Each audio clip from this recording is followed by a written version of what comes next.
Hey friends, welcome to the Time for Living podcast, your ultimate guide to reclaiming the time you need to crush your biggest goals while still having time to live your one beautiful life. I'm your host, Lucy Clark, a devoted boy mum, dedicated business owner, and time freedom expert. Say goodbye to the I'm too busy mindset that's holding you back from achieving what matters most to you. No more feeling overwhelmed or stuck in the same place year after year. Every week, we'll dive deep into strategies for being intentional with your precious time so you can hit those ambitious goals while still making time for yourself and your family. If you're ready to create more time, get practical tips, and prioritize the steps that will make the biggest impact on your career and life, then you're in the right spot. Pop in your earbuds, steal a quiet moment, and let's find time together. Hey there, welcome back to Time for Living. I'm so excited you're here, because today we're taking everything you discovered last week about your core values and turning it into your secret weapon for saving time and energy every single day. If you missed last week's episode about discovering your core values, pause this one and go listen to that one first. It's episode 47. Today builds directly on that foundation, and it will really help to have those 5 core values you identified to make the most of what we're covering. For everyone who did the work last week, I've been getting so many messages about your breakthroughs. One listener wrote, I finally understand why I feel drained after every networking event because it conflicts with my authenticity value completely. Another said, realizing that learning is one of my top values explained why I keep signing up for courses even when I don't have time. This is exactly what I want to hear because now you're ready for the next step. Having clear values is wonderful, but the real transformation happens when you start using them as your personal filter for every decision. And that's what we're tackling today. If you downloaded the Core Values Discovery Guide last week, you already have the basic decision-making filter with 4 key questions. Let me recap those quickly, then we'll build on that foundation with advanced strategies. The basic filter asks, does this align with at least one of my core values? Which of my values does this honor or conflict with? How will I feel about this decision in 6 months? And is this moving me towards or away from what or who I want to become? These 4 questions are your starting point, and they're incredibly powerful. But today I want to give you advanced strategies for using this filter when life gets complicated. Because here's what I've noticed. The basic filter works great when you have time to think through decisions carefully.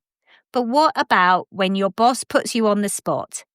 Or when someone asks you to take on something that technically aligns with your values, but you're already overwhelmed? Or when you're dealing with competing values? That's where these advanced strategies come in. I'm going to give you 3 additional layers to add to your basic filter that will help you make confident decisions even in tricky situations. Advanced Layer 1, the capacity check. Advanced Layer 2 is the opportunity cost analysis. And Advanced Layer 3 is the energy audit. Let's break these down with real examples. The Advanced Layer 1, the capacity check. Your basic filter already helps you determine if something aligns with your values. But alignment isn't enough. You also need to honestly assess whether you have the capacity to do this well without compromising your other values. This is where a lot of high achievers get trapped.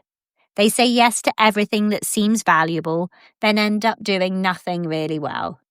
One of my clients values both excellence and family. She got asked to lead a big project at work that would definitely showcase her skills and advance her career. It aligned with her excellence value, but the timeline meant working evenings and weekends for 2 months, which would completely compromise her family value. Old her would have taken it and tried to make it all work, probably ending up stressful and resentful. New her recognized she couldn't honor both values simultaneously with this opportunity. She negotiated a different timeline that would let her do excellent work while still being present for her family. Sometimes the answer is no, not because the opportunity is wrong, but because the timing is wrong. And that's a perfectly valid reason to decline.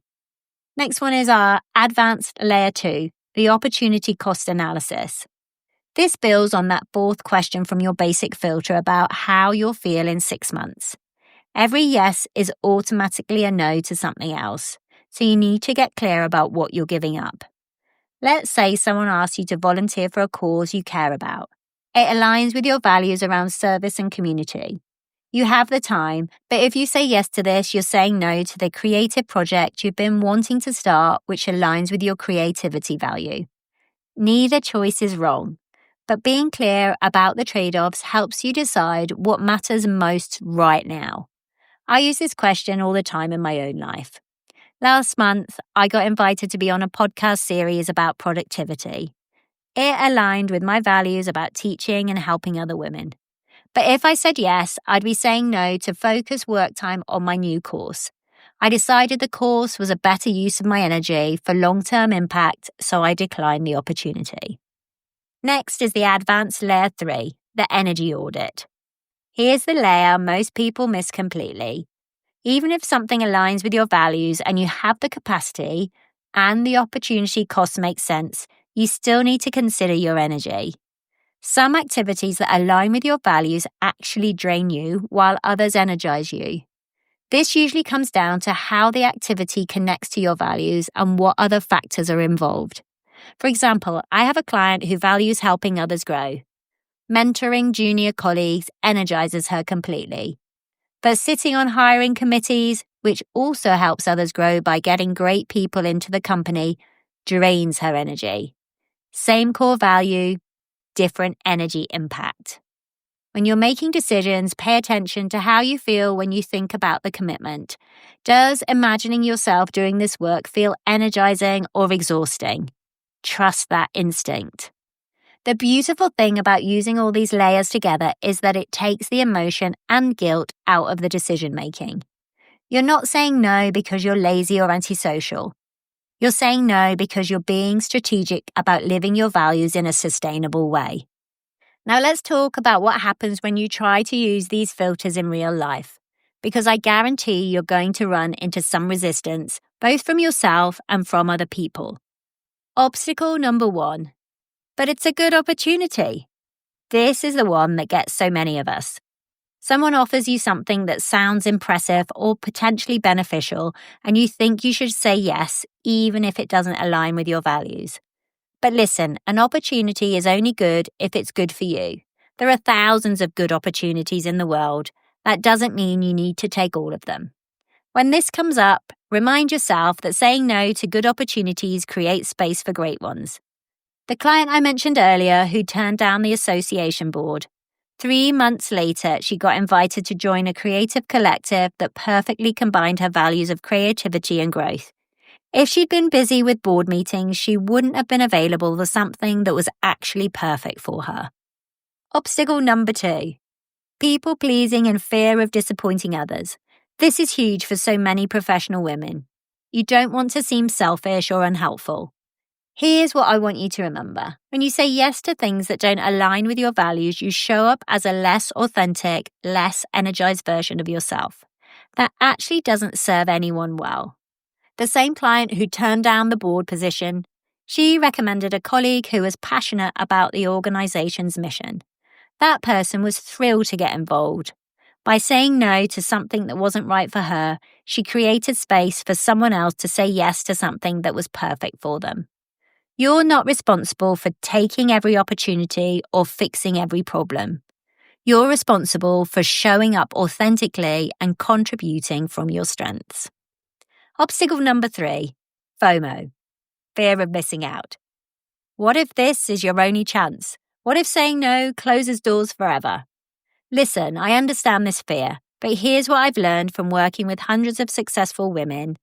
When you consistently make decisions aligned with your values, more aligned opportunities show up. It's like you're sending out a clear signal about who you are and what you care about. The woman who values learning and turns down social events that feel surface level.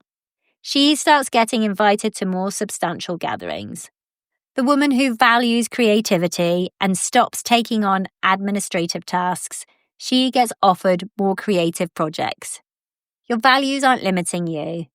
They're focusing you on the opportunities that will actually fulfill you and advance your real goals. Okay, let's get really practical.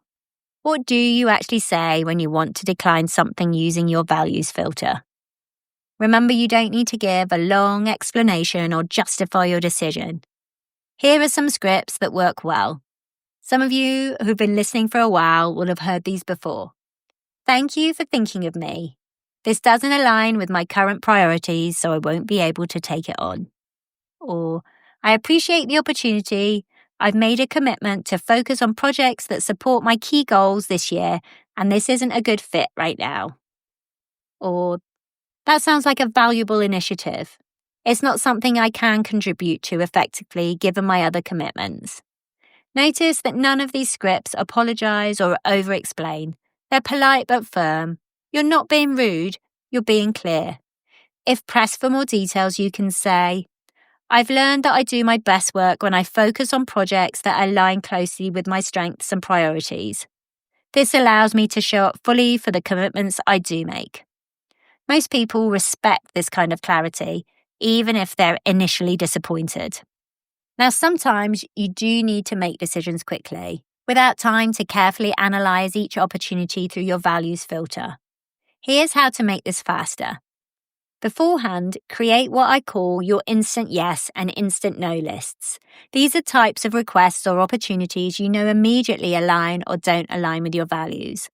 For instance, if growth is one of your core values, your instant yes list might be speaking opportunities, leadership roles, or chances to learn new skills.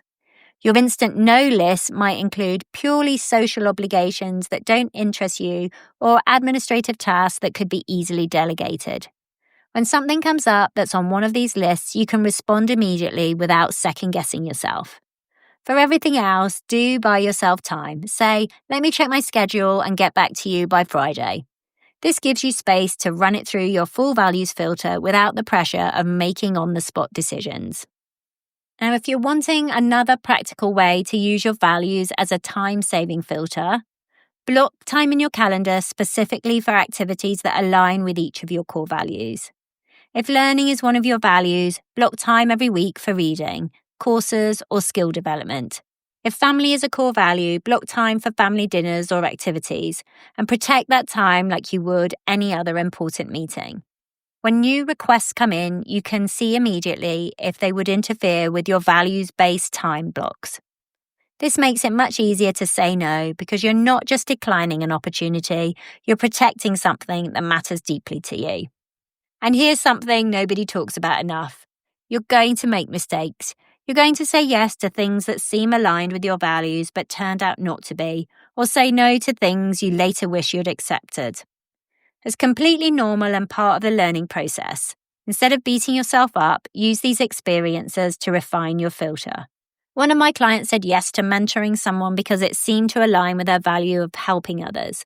But the mentorship relationship became draining because the person wasn't taking action on her advice. She learned that her helping value was specifically about working with people who were committed to growth, not just anyone who asked for help. Now she's much more selective about mentoring relationships, and both she and her mentees get better results. Your values filter will get more sophisticated as you use it.